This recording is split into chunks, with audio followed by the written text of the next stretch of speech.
Hallo, dann bin ich wieder und schön, dass du auch da bist. Heute habe ich wieder eine Meereslandschaft gemalt und zwar diese kleine, schöne, zauberhafte. Und da habe ich Blau genommen und Weiß in einem Zug, das durch hin und her malst, dann kannst du das auch sehr schön verblenden. Dann habe ich noch einen Mond gemalt und da siehst du die Spiegelung im Meer funkeln. Du kannst jetzt noch oben hier in den Himmel Sterne malen. Hier würde ich die oben ein bisschen größer machen und nach unten hin immer kleiner werden.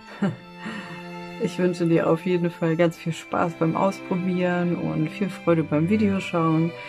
Lass mir gerne dein Like da, abonniere meinen Kanal und wenn du magst, kannst du Kanalmitglied werden. Das würde mich total freuen. Du hast auch die Möglichkeit, mir einen digitalen Kaffee auszugeben.